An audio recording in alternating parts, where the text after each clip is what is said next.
All right, Shalom. This brother Tekoa Malachi.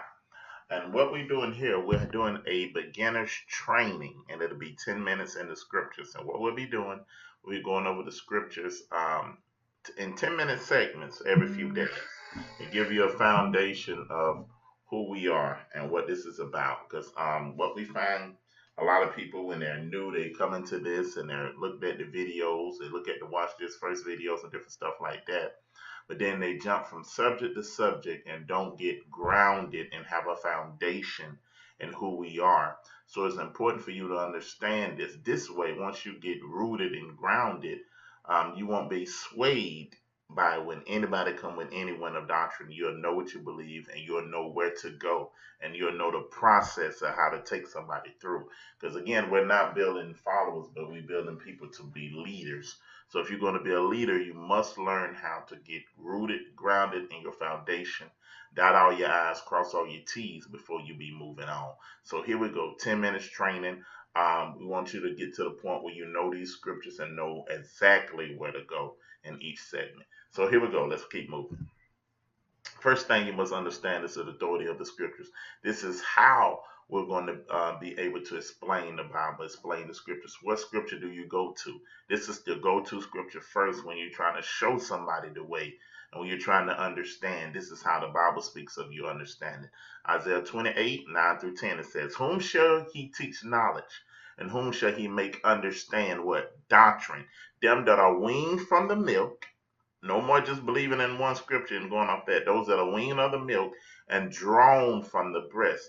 For what precept must be upon precept, precept upon precept, line upon line, here a little and there a little. What is this showing us? This is showing us that the Bible builds on itself. It explains itself. You can't take one understanding that you see in one area and base the whole scripture, the whole Bible off that. It builds upon itself, and precepts are the scriptures on how you learn. Psalms 119 and 1 through 4 tells us that through thy precepts I get understanding. Therefore I hate every false way, because the precepts is going to show me error. And it will show me my own error that I learned throughout the years. So it's important when I'm establishing the authority of how I stand on what I stand on. We got to remember we go to Isaiah 28 9 through 10, which lets us see that precept must be upon precept. And Psalms 119 shows us through the precepts is where I get understanding. Let's keep moving. What else scriptures that we go through the authority of scriptures? Second Peter chapter 1 19 through 20. So if I ask you what scriptures show us how to search for the scriptures, and this is where you take people. Second Peter chapter 1 verse 19 through 20. You must understand this, get this in your spirit. We have also a what? More sure word of prophecy, whereunto you do well that you take heed, as light is shining in a dark place until the day dawn and the day star arises in your heart, knowing this first, that no prophecy of the scripture is of any private interpretation. So first it's showing us in verse 19, we got a more sure word of prophecy. So when the Bible speaks of prophetic, it is sure. It doesn't miss. It identifies who it's talking about. It arrests who it's talking about in so many words. So you can't go wrong when you're following prophecy, because it will lead you. You have a more sure word of prophecy is either greater, since we're trying to identify the children of Israel, is greater than even DNA, because the word prophetically identifies who his people is. And we also see that man didn't write this. It says, knowing this, that no prophecy is of any private interpretation. So no prophet would just get in there just doing something off his own understanding. They was men that was led by the spirit of our Elohim. So it's important to understand that. Now you might have translation issues, because it was translated from the Hebrew to the Greek, or the Hebrew to the English. So you might have some issues in translation, but those things can be figured out. But the prophecies are sure.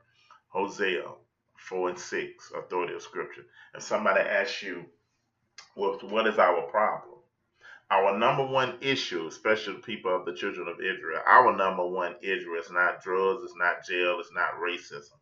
but our number one issue is ignorance. This is what you must understand and what you must get over to people.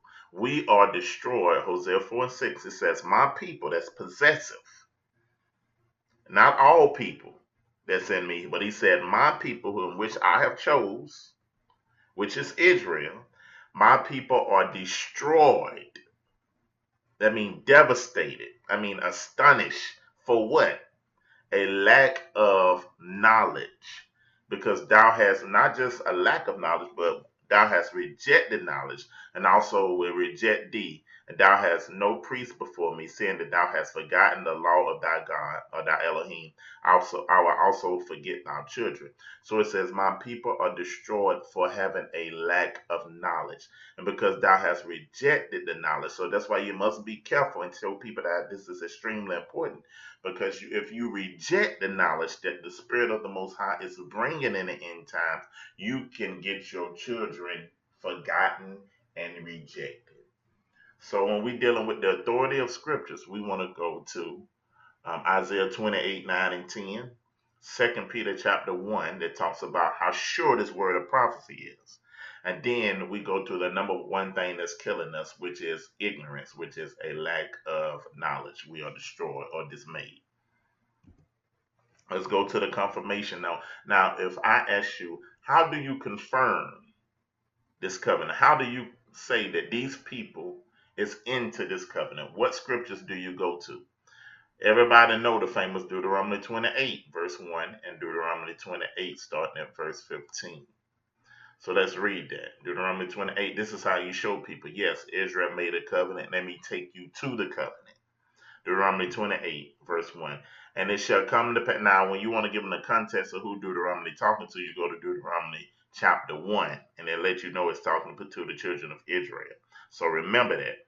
When I'm trying to show who the Most High came into covenant with, I have to remember, I take them first to Deuteronomy chapter 1 to let us see who's the book of Deuteronomy talking to.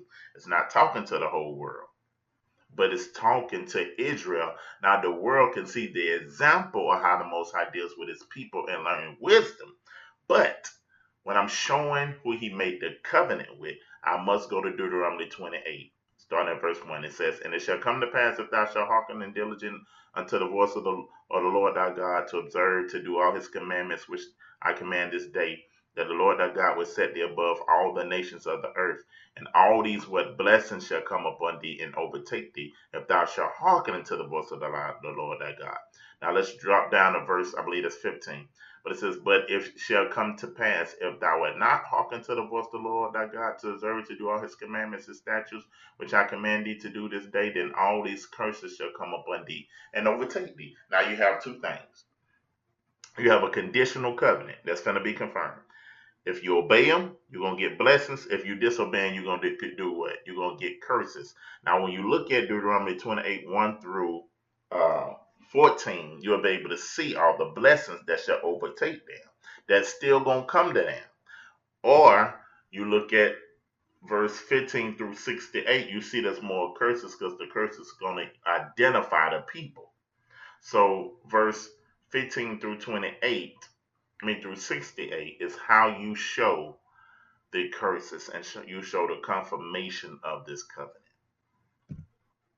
All right, so it's more than just that.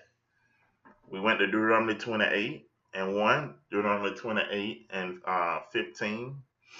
All right, the next place we'll go is Deuteronomy 29, verse 10 through 16. You have to get this. Watch what it says.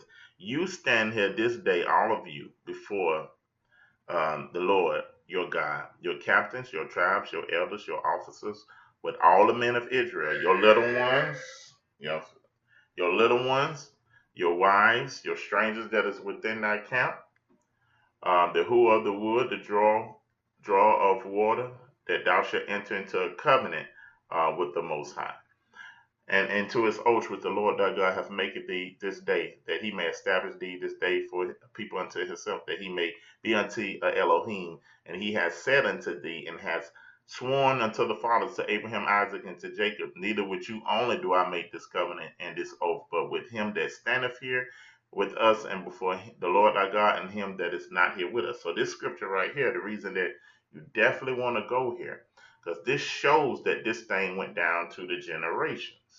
Because it says that I'm making this covenant with everybody that's here, but verse 14 says, not only with you, but everybody that's inside of you, him that is not here this day I'm making this covenant with. So this is how you show that the people that was inside of the Israelites, which is all their descendancy, came into the covenant, and this is how it got passed down to us. Not only with you that is here, but him that is not here this day. Exodus 24 shows what it shows us coming into the covenant. Exodus 24 shows us coming into the covenant. That's, and it says, verse 1, and he said unto Moses, come up to the Lord, thou, Aaron, Nadab, Abihu, the 70 elders of Israel, to worship ye afar off. And Moses alone shall come near to thee. But they shall not come nigh, neither shall the people go up with him. And Moses came and told the people all the words of the Most High and the judgments, and all the people answered with one voice and said, but all these words the Lord have said, they said what we would do. So they confirm in the covenant. And Moses wrote all these words of the Lord, and rose up early in the morning and built an altar under the hill and the 12 pillars according to the 12 tribes of Israel. And he sent young men of the children of Israel, which offered burnt offerings and sacrificed peace offerings of oxen unto the Lord. And Moses took half of the blood and put it in the basins, and half of the blood and sprinkled it on the altar. He took the book of the covenant and read it in the audience of the people, and said, all that the Lord hath said we would do, and be obedient. And Moses took the blood, sprinkled it on the people, and said, behold, the blood of the covenant which the Lord hath made with you concerning all these words. So our time is up. So we wanted to show you the importance of what?